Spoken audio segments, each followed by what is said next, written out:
So then, what are the actual changes that have been made so far? So very high level, there's been kind of additional powers to the OAIC's enforcement toolkit, clarification on what reasonable steps are to protect personal information, a requirement to develop a children's online privacy code, privacy policies needing to include information about automated decision-making, introduction of the criminal offences of doxing, a whitelist for countries that have similar privacy protections overseas, and the new statutory tort for serious invasions of privacy. So this is what we'll be talking about today. So to make a start, the enforcement toolkit. So previously, the Privacy Act had civil penalties that could be imposed for serious and repeated interferences with privacy. That's a pretty high bar to meet that criteria. You're thinking kind of big Optus, Medibank, etc. level of breach. However, in the new Act, that civil penalty provision will remain in there, but they'll take out the need for that to be a repeated interference with privacy. It will just be a serious interference with privacy, where an act or practice has been done or engaged in repeatedly. That will be one of the factors considered when making a determination on whether it's serious. So there is still an element of repeated in there, but it doesn't have to be repeated. It can be just serious, a one-off that's serious enough to kind of meet that threshold. There's also then been lower level, so kind of step down levels of civil penalty provisions that have been included in the Act. So there is a civil penalty if an entity does an act or engages in a practice which interferes with privacy of an individual. So it doesn't have to be serious, it's just interferes. The maximum penalties for those interferences are still pretty high. So for an individual, that would be $660,000. And for a body corporate, it's $3.3 million. That is the maximum penalty for that breach of that particular provision. So the penalty amount is intended to account for potential commercial gains entities could obtain through acts or practices interfering with privacy. So effectively, the Information Commissioner wanted to ensure that entities don't kind of just absorb the cost of these kind of penalties as like a cost of doing business. So one of the examples given that could be a breach of that particular provision is that if an entity obtains a commercial gain or achieves a competitive advantage by using or disclosing personal information for a secondary purpose in breach of APP 6. So that's the requirements around use and disclosure. Another example that's been provided is if an entity doesn't report a data breach, notify with respect to a data breach as soon as they become reasonably aware that it's an eligible data breach. So those are the kind of examples that we've seen so far. Those were given in the explanatory memorandum, but you know, there could be a number of other examples that would trigger this particular civil penalty. And then there are also these new low-level or lower-level specific penalties that apply to particular APPs, Australian Privacy Principles. So one of them is APP 1.3, which is the requirement to have a privacy policy. One of them is APP 1.4, which is the requirement as to the contents of the privacy policy. And some of the other APPs that are specified are around requirements around marketing opt-outs. So those are the ones to kind of be aware of, I suppose. And the civil penalties for those are 200 penalty units, currently $66,000 for an individual, or 1,000 penalty units, which is $330,000 for a body corporate. And also to note that those specific provisions can also attract an infringement notice. So rather than having to seek a civil penalty, the Information Commissioner can just issue an infringement notice in relation to those specific APPs or a breach of one of those APPs. And those infringement notices can be $3,960 for a person or $19,800 per infringement for a body corporate. And then there's also, if you're a listed company, it can be $66,000. Quite a few new powers for the Information Commissioner in her ability to enforce.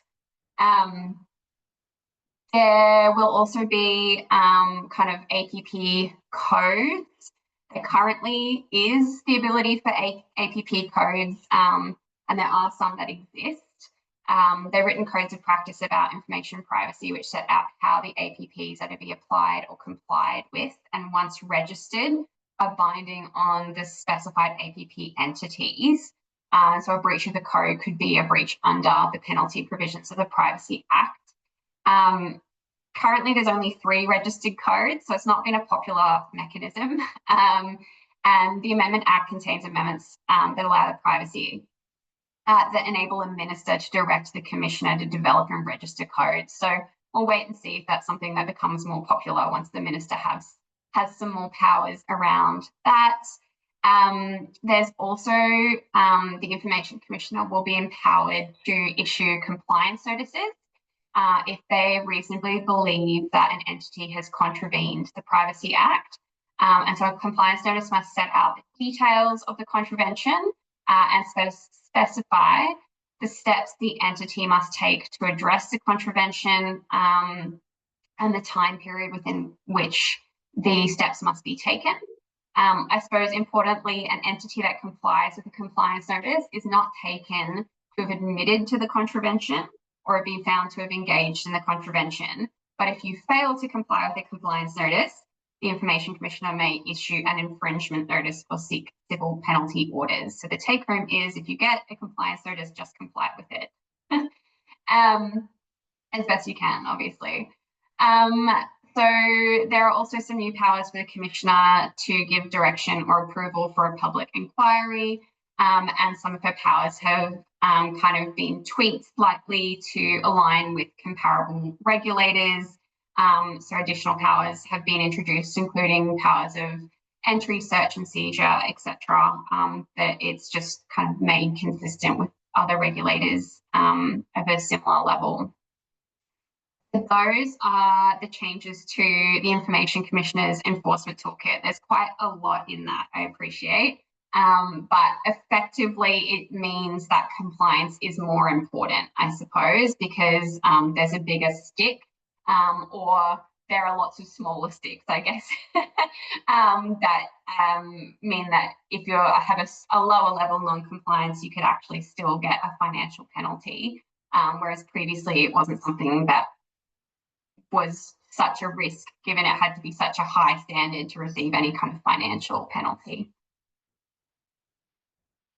So technical and organisational measures, this isn't really anything new, it's just a clarification. So APP 11.1 requires an APP entity to take reasonable steps to protect personal information it holds from misuse, interference and loss, as well as unauthorised access, modification or disclosure. So the amendments just introduce a new APP 1.3, which provide that reasonable steps include technical and organisational measures. So as an example, the explanatory memorandum says that technical measures will include protecting information through physical measures, software and hardware, whereas organisational measures will include steps and processes such as employee training on data protection. It is hoped that the Commissioner will provide some more detailed guidance about what reasonable steps look like in due course, but hopefully it's not really something new for most entities. So the Children's Online Privacy Code is in consultation phase at the moment. So the aim of the code is to specify how online services accessed by children must comply with the APPs. And it's anticipated the code will apply to providers of social media, internet services, and services likely accessed by children. So phase 1 consultation has closed, and that was with parents and children. Consultation with industry and stakeholders closed just recently, and then there will be public consultation on a draft code, which will last a minimum of 60 days. We don't have a date for that as yet, but the code should be in place by the 10th of December next year, 2026. So automated decision-making and privacy policies. So this is one that actually hasn't commenced yet. So there will be an obligation to ensure you include specific information in privacy policies about any automated decision-making that your organisation undertakes. So what does automated decision-making look like? So it's where an entity's arranged for a computer program to make or do a thing that is substantially and directly related to making a decision.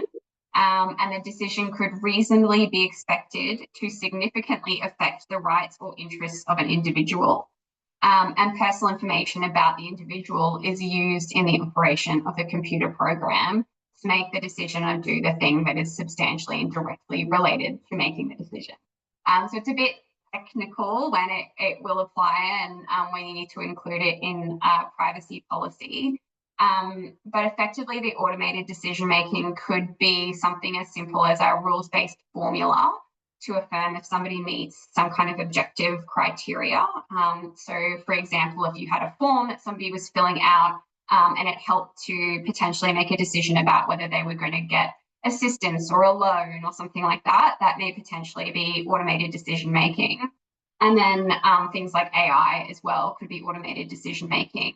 So obviously a lot of organizations are starting to use AI more and more. So if you are using any of those kind of computer programs or AI that you think could meet that criteria, it's a good idea to start thinking about whether it may meet those kind of obligations that you need to include in the privacy policy. And I think Fiona will talk a little bit more about what you actually have to put in the privacy policy later. So I won't go into that now. The changes come into force on the 10th of December next year, so 2026. So you do have a little bit of time to think about it.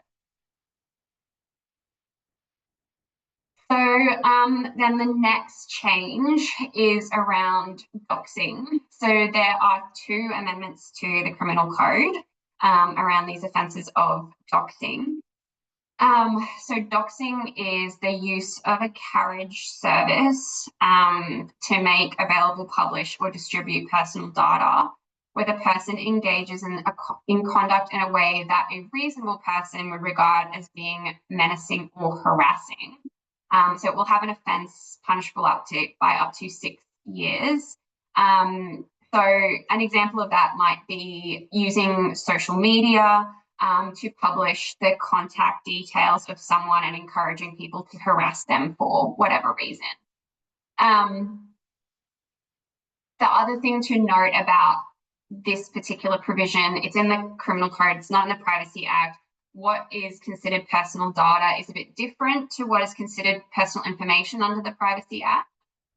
So it's a broader concept because it extends beyond a person's identity and also includes things like contact details and location, even if that person is not themselves identifiable. So if you put contact details, a phone number didn't necessarily say who the person was at the end of that phone line, it could still meet the criteria for doxing, but may not necessarily be personal information for the Privacy Act.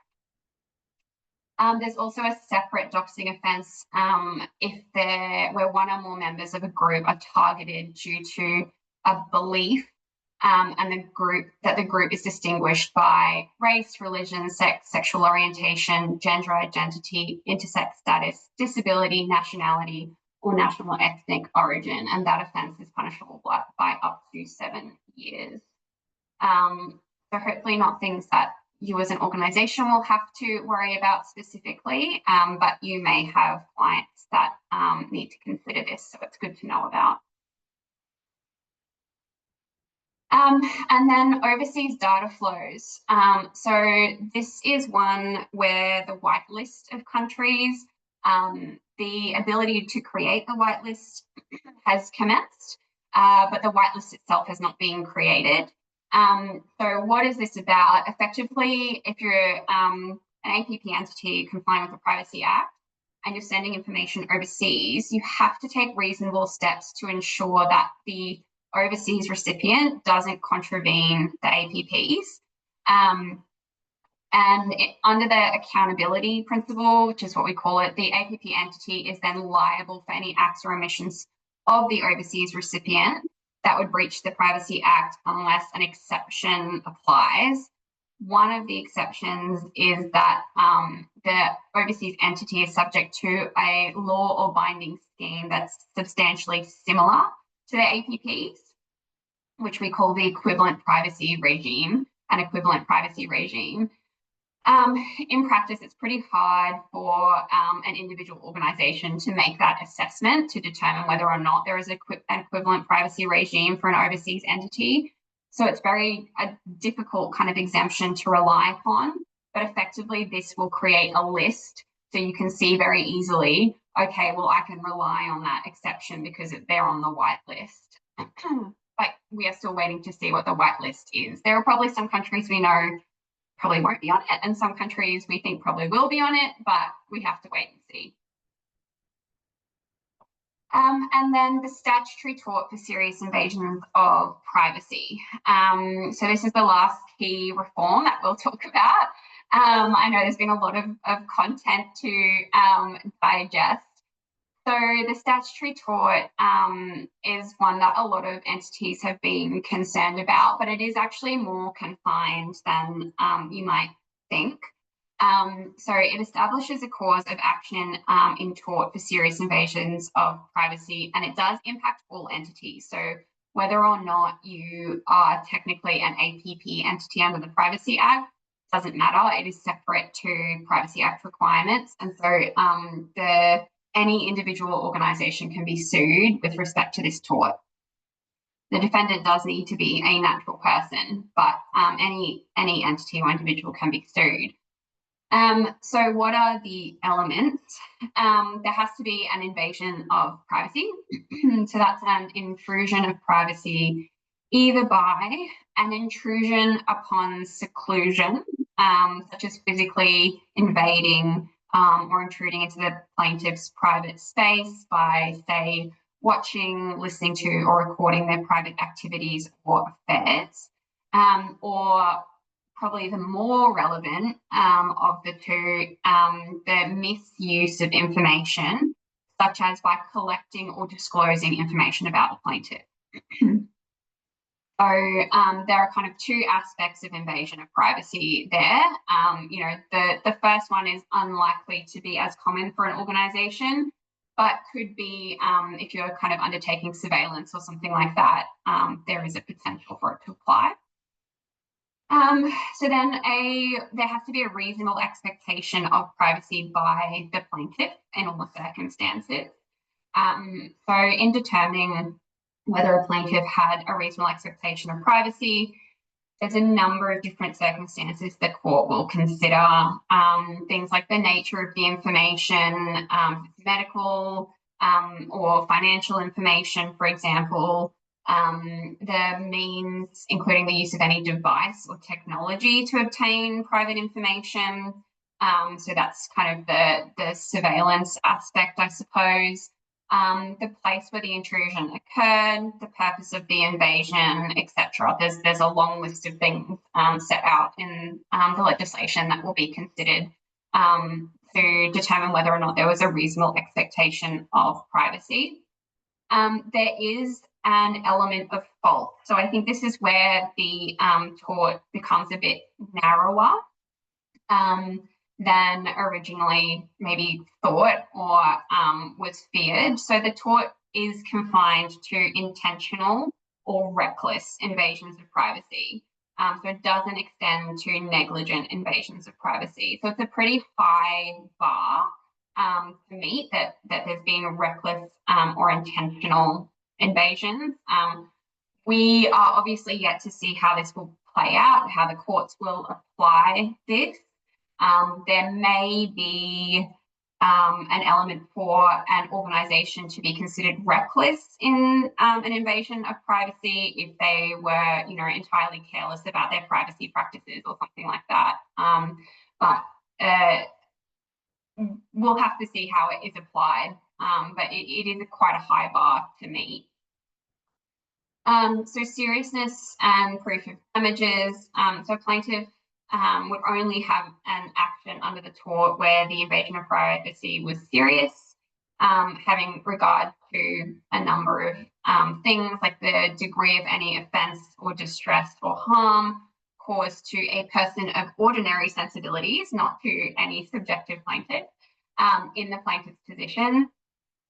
Whether the defendant knew or ought to have known that the invasion of privacy was likely to offend, distress, or harm the dignity of the plaintiff, and if the invasion of privacy was intentional, whether the defendant was motivated by malice.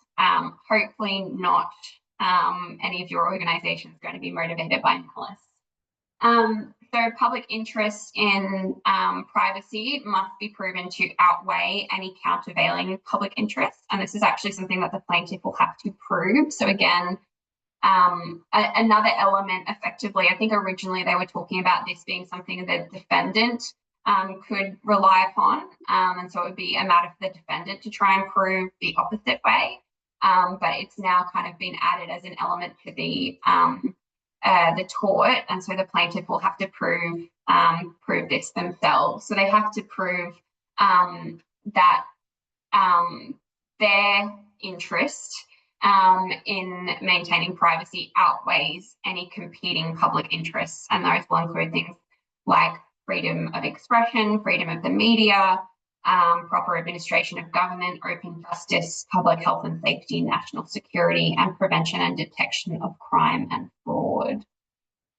There are specific exemptions, unlikely to be applicable to your organisations, but things like journalists, agencies, and state and territory authorities, to the extent that they invade a person's privacy in good faith, in the performance of a function of the agency or in the exercise of the power of the agency or authority.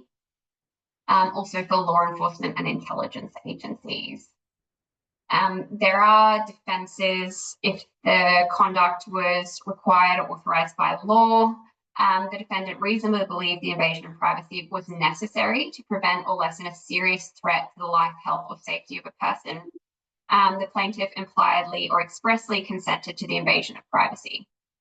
And then the remedies will include things like injunctions, declarations, ordered apologies, and compensation.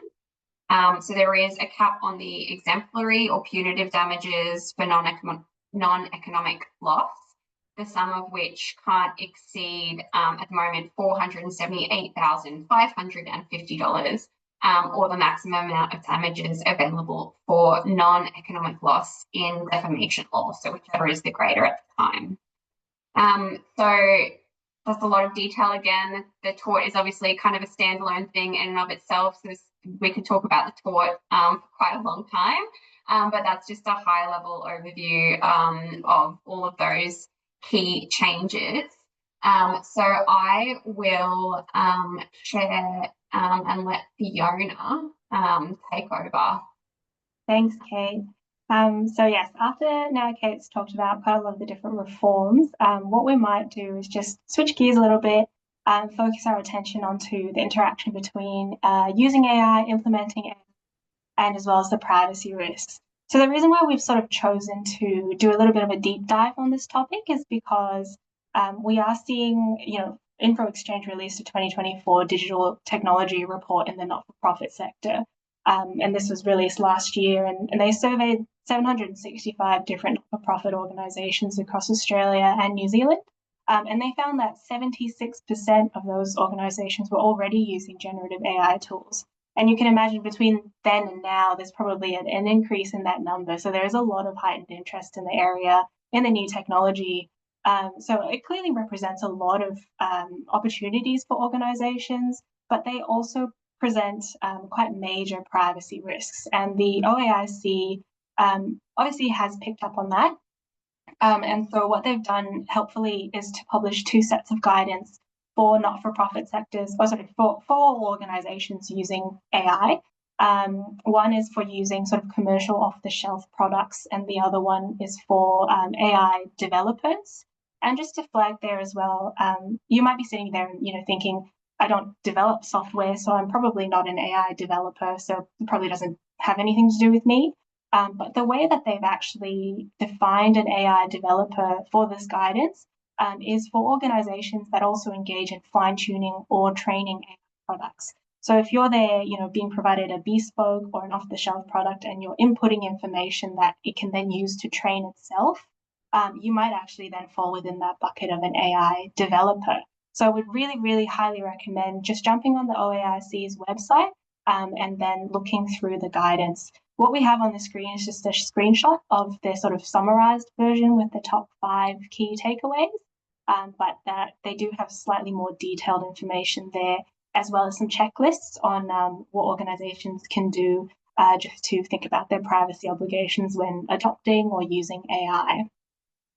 And sort of by way of quick summary, some key things to note is just that when you're using commercially available AI, your privacy considerations don't go away, and they're not necessarily new.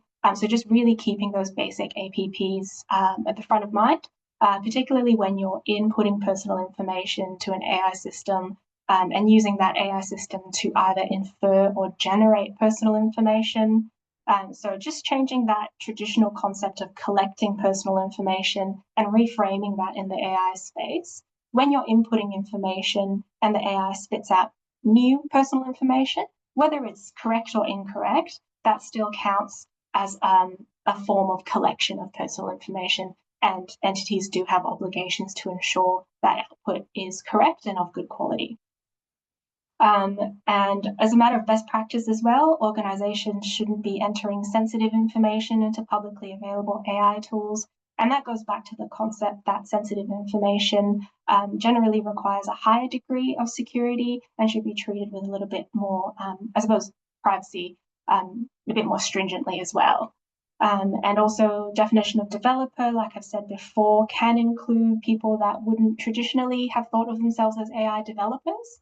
So if you're training, modifying, fine-tuning AI models for your organization's specific use cases, you might want to read through that as well. And then finally, just really making sure you have the right and appropriate consents when you're collecting personal information, but also using that information to train AI. So generally, just because your AI tool is equipped with a functionality to have this ongoing training or that you have information on hand, that doesn't automatically translate to you having the right consents or the appropriate consent to use that personal information in that way. So just moving on, let's see if this slide can change. Oh, there we go. We have just a little quote from the Australian Privacy Commissioner, Carly Kind. So this was a part of a media release that kind of as a cover page to the recent privacy guidance that was released. I think it was released back in 2022, but then updated again with AI in mind as well, and the Privacy Act amendments in 2024. So really just highlighting there the importance of having policies and procedures in place that really specify maximum retention periods for different types of personal information, and also making sure that staff within an organization are really familiar with those privacy obligations and the appropriate retention and destruction processes that are put in place. That also the Commissioner recommends that if an organization is partnering with a third-party service provider, so things like software vendors or fundraisers in the not-for-profit space, not-for-profits should really think about how their third parties are complying with privacy obligations as well as their own privacy obligations. So we do acknowledge Obviously, if your organization has been around for a long time or has been growing over a long period of time, and often deals with different types of data and stored in different locations, this can be quite a complex exercise. And particularly if you've transitioned from an old information management system or potentially a hard copy one to an electronic one over time, that can also make your privacy obligations a little bit more complex to meet. So what we'll talk about next is really just these next steps and what that looks like. Before we just sort of jump into talking about the different types of practical steps organizations can take, I just wanted to pause here and go back to some really key privacy concepts. So the different types of personal information we have under the Privacy Act are classified sort of on the slide there. And they're sort of described in the graphic where it's sort of different subtypes of personal information rather than distinct separate categories. So personal information broadly is kind of an umbrella term that includes information or an opinion about an identified individual or an individual who is reasonably identifiable. And that also includes information recorded in any form or not recorded, and information that is true or false. And then under that, we've got sensitive information, which requires that higher level of privacy protection. And that includes things like people's sexual orientation, religious beliefs, and ethnic origin, as well as health information. So health information is defined as information about the health or disability of a person, health services that person's received or will be about to receive, as well as any other personal information collected in the course of providing someone a health service. So now we've covered the key concepts, we'll just look at some practical steps and particularly the types of documents, processes, and procedures to put in place. So number one on the list, we've got a privacy policy. So this is probably something your organization is most familiar with. They're often documents that are public facing that you can find on someone's website, and it just sets out exactly how the organization collects information and how it handles that, how long it's stored for. And the real key value of this document is just providing transparency to the public and the consumers of your service, how you deal with their personal information, and also signals that you do comply with the APPs and how you do that. So like Kate mentioned before, it's now a key requirement that your privacy policy is up to date and compliant with APP1. So if your organization is going through a bit of a change and you're thinking about bringing on some new services or functions that will impact how you collect or use personal information, that might be something to flag and a time to update your privacy policy. And on that note as well, in particular, we've seen a lot of organizations start to bring in AI. So that's a key change that will start to bring those sort of red flags in place and make you think about, is our privacy policy up to date? What do we have to include? Like Kate mentioned as well before, if you're bringing on an automated decision-making system, we do have those amendments coming into effect on the 10th of December, which will require you to update your privacy policy. And that could include, updating it to include specific types of information that your organization will use that system to collect. And so, for example, if you decide you want to bring in a chatbot that is on an AI system to answer some questions, often you'll ask people to put in their name, at the very least, or contact details. And that could be a type of personal information that you are collecting through an AI system. But also, if you're taking that information that you're obtaining from an AI system, using that system or another one to generate other forms of personal information about a person, that generation again is considered a form of collection. So that's something that you'll want to make clear in your privacy policy as well. If you are looking to use personal information that you currently hold or will collect to train or update an AI system, that will constitute a use for which you'll require appropriate consents. So again, something else to highlight in your privacy policy. The next document that often does come in hand with privacy policies is the privacy collection notice. So what this document does, it allows your organization to notify people that you're dealing with and get their consent. Just let them know, if you access this service, we'll collect ABC types of personal information from you and we'll use it for these specific purposes. If it's also important to note that the APPs require consent to be voluntary, current, and specific. So really just honing in on that concept of specificity. It's really important that that collection notice is specific to the purpose for which you're seeking consent. So, for example, if your collection relates to financial information to process a donation, that's a little different to collecting personal information to provide someone a health service, for example. So you might need a few different types of collection notices in place. The outcome of failing to seek appropriate consent, though, or not having an adequate privacy policy, might be seen as an interference with privacy, as well as failure to. You might have a privacy policy or collection notice in place, but if they're not appropriate, not specific, or don't include all the required bits of information under APP1, for example, for a privacy policy, these small interferences can actually amount to an overall more serious breach. And when that interference becomes a little bit of that higher grade, that's when you might start to move into more significant fines. And I think Kate mentioned that earlier as well. As also with those smaller breaches, you can also get those warnings from the Office of the Australian Information Commissioner. So that'll look like, infringement notices and things like that, as well as those lower grade fines. So other APP compliance tips. So other ways you can boost your organization's compliance with the privacy laws is by training your staff. And that's definitely something that the Privacy Commissioner did flag earlier about being an important sort of privacy protection mechanism to put in place. So internal practices can really reflect well on your organization's reputation, as well as sort of put you out there as a trusted organization. Because if you do end up receiving poor media attention for improper handling of personal information, that can really result in some loss of public trust and other forms of engagement long term. I think the OAIC recently did a report on privacy breaches, and they found that the majority of privacy breaches actually occur as a result of human error. So that's really what you can target your training towards.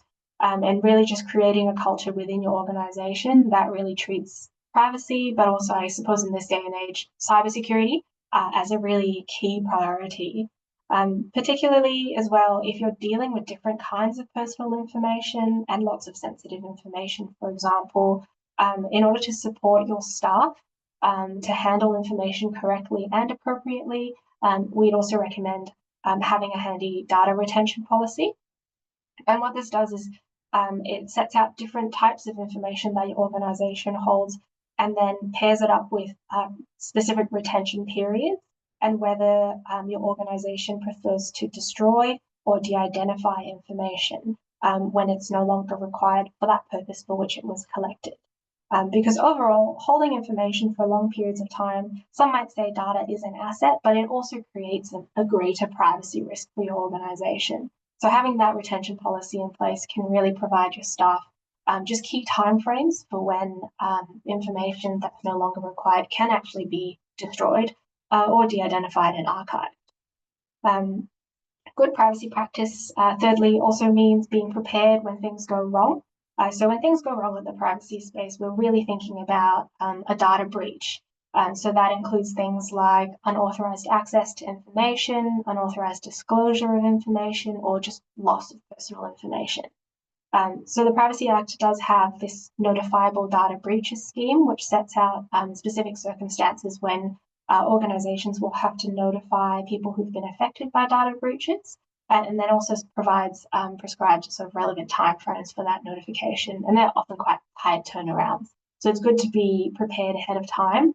Another key useful resource on the OAIC website is a template data breach response plan. So if you go on the website and you just look up data breach response plan, it'll provide you information or a good starting point for the different steps that organizations should take in the event of a data breach and how to evaluate that, as well as who to notify at the specific times.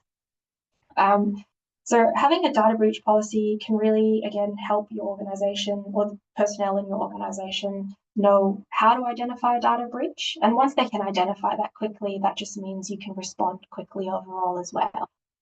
Promptly reacting to a data breach can really help mitigate the extent of harm of a data breach, as well as the number of individuals impacted.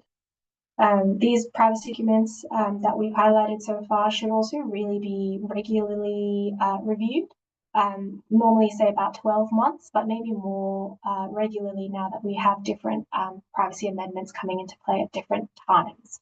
And it's also important that personal training isn't sort of a one and done measure, that it does occur on a regular basis, so you ensure people are refreshed with their privacy obligations, but also new staff are across them.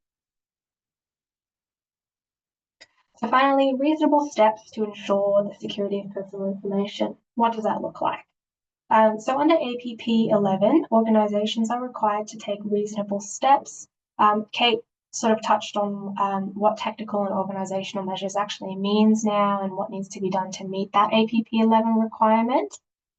So there's things like, sophisticated cybersecurity systems, but can also range to sort of small scale things like locked cabinets or just two-factor authentication. It also could include processes like ensuring access to databases are blocked once staff have left the organisation, so they're not having a bit of a hangover period there. If you are using AI, that does add a bit more of a cybersecurity and privacy risk there, so the technical measures might look a little bit more complex. So it's good to just keep this in mind when you're putting those security measures in place. Again, breaching APP 11 can constitute that interference with privacy, and then will also meet potentially that tort for serious invasions of privacy. So something to keep in mind.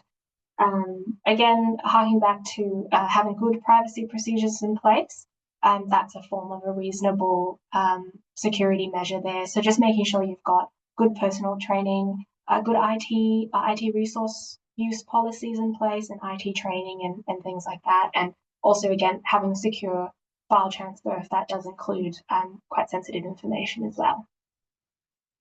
So lastly, this is just a bit of a recap slide. I won't go into too much detail because we've kind of already touched on it, but just a handy one to look at if you're not sure what actual steps you should take.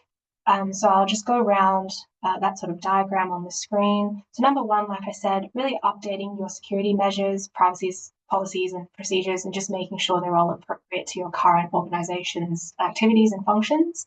That also includes having that data breach plan that I mentioned before, so that everyone knows what to do if a data breach does occur, as well as who to notify. If you are using AI, it's important to have some kind of AI governance in place, like I mentioned before, as a good way, not only just for good AI practice, but also privacy protection. And finally, regular training. It's important that your personnel are across their obligations. They are starting to change with the Privacy Act amendments. And Kate, I think I'll pass on to you to close us out. Yeah, sounds good. Thanks, Fiona. Yeah, so kind of the other half of our little flower diagram there. So data audit, so trying to understand what information is held and where it's held. That can be hard copy. It can also be soft copy electronic records. As Fiona mentioned, we appreciate that is not always an easy task if you are a larger or older organization that's kind of evolved over time. But it is important because data breaches can occur both to electronic systems, which are the ones we probably hear about the most, but also just because people have, accidentally not destroyed records in the way that they should, or somebody's taken them off site and lost them, things like that, that will still constitute a data breach. So good to understand that. And then that feeds into the kind of data retention piece, which is once you understand what you're holding, really thinking about, do we still need this? There are no specific timeframes under the Privacy Act in terms of how long you can retain something or how long you have to retain it. But you should only be retaining it. Although it's not a specific time frame in years or months or days, it's only retaining it for as long as you need it for a purpose that is compliant with the APP. So that's a matter for each organisation to understand, and you should be doing that and documenting those timeframes in a data retention policy. So those kind of data audit and data retention policies go hand in hand. The privacy documents we've kind of spoken about. There are now those new kind of infringement notices that can be issued and civil penalties that can be issued if you don't have a privacy policy or a compliant one, for example.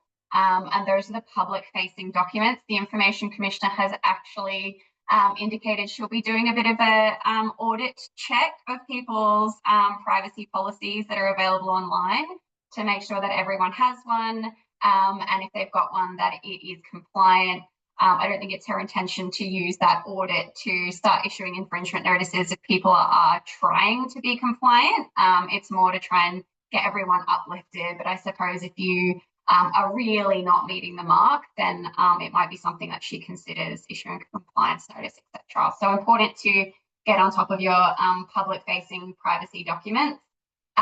Also, just making sure that your leadership understand the new risks for these additional kind of penalty provisions, so that can be kind of flowed down through the organisation appropriately.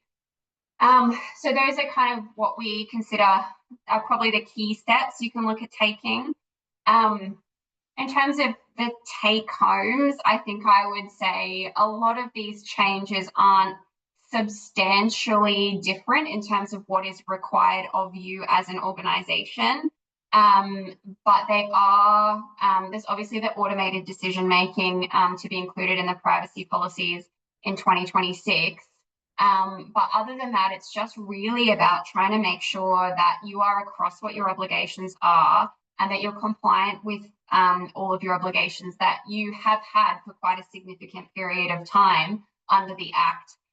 It's just that now there are different ways that those can be enforced. And I think they are kind of more importance now. So I definitely think that it's a good idea to kind of have a look at that little flower and see what steps you might be able to take now to uplift any of your privacy documents and practices. So I think we might have a little bit of time for questions. I'm not sure if there was anything in the chat. I might just stop sharing so that I can see what the chat has. Question, will the PowerPoint be available? Yes, we will make the PowerPoint available so you can have a look. Any thoughts on how invasions of privacy work for employers in respect of employees? Complex question. I think there are kind of, in terms of surveillance, for example, particular laws around surveillance that would need to already be complied with. They've been in place for quite a long time. I do think there may be, because at the moment, there are employee records are not subject of the Privacy Act. Obviously, the tort is separate to the Privacy Act, but you should still be relatively compliant with your employees, particularly the employee record exemption doesn't apply to prospective employees. It doesn't apply to any volunteers or contractors or anything like that. And also, what an employee record is quite confined. So hopefully you're already relatively compliant with obligations in terms of employees. And so the invasion of privacy kind of tort will apply to employees. So it is good to keep that in mind if you haven't already considered your privacy obligations in terms of use and disclosure of information of employees. What implications are there for using AI-generated meeting minutes? It's an interesting one. I think that that's something that we're seeing quite a lot of. I think quite often it would be good to get people's consent before you are taking meeting minutes. I think you'll usually see that there are notifications if somebody is doing that. Sometimes I've been in meetings and I've said, please can we not use the AI generated meeting minutes? So you're always being notified of those, and you should always be aware if you are using AI generated meeting minute tools that it is a collection of information, and anything that's being discussed in there will be collected, and you may be discussing information that is personal or even health or sensitive information of somebody who's not present and can't consent. So it may not be appropriate in the circumstances. Fiona, I don't know if you had any other comments about that particular one. Yeah, I think also it might be a privacy / good AI practice kind of thing to note. If you are using an AI tool to generate meeting minutes, it's good to read through them. I know sometimes I've used a Copilot transcript and it's just got entirely the wrong information in there. So if you are using that and the AI tool does have a risk of including incorrect or hallucinated information there, just have a read through it and make sure that what is recorded, particularly if it is personal information, and that does constitute that collection, you also have an obligation to make sure what it's producing is accurate and correct. So having someone read through it is probably a good idea. And then also just making sure that if you are circulating those meeting minutes, that it's dealt with in a way that respects personal information and handles that appropriately as well. So not just making them publicly available without consent. Thanks, Fiona. And then the last question we have is what will we suggest for retention of names, contact details, roles, etc. in organizations for future celebrations or anniversaries? Again, it's all very specific to whether or like the purposes for which that information was originally collected and whether or not you have a valid secondary purpose for using that information. You can always get the individual's consent.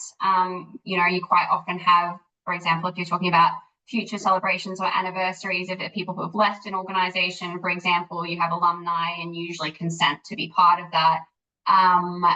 Names, contact details, and roles are relatively minor pieces of personal information. They might also relate to employees, depending on the context, and so they could be an Employee Record and Privacy Act exempt. But yes, unfortunately, these things are all very specific to the circumstances. But just thinking about, yes, whether or not what's the primary purpose you collected that information for, and do you have a valid secondary purpose under APP 6 to continue to use that information for celebrations or anniversaries, etc. And if not, then maybe delete the information. But if you do, then fine to kind of keep it and keep using it. So I think that's all of the questions, and I think we're pretty close to time. Nate, I don't know if you had anything else before we wrap up. Yeah, so thank you so much for your time and expertise, and thank you for great questions and engagement. Before people start signing off, I'll remind you to please complete the feedback survey that'll pop up. The feedback really helps us to continually improve our webinar program. Beyond that, we hope to see you at the next CLCQ webinar, and bye for now. Thank you very much. Thanks, all. Thank you. Bye.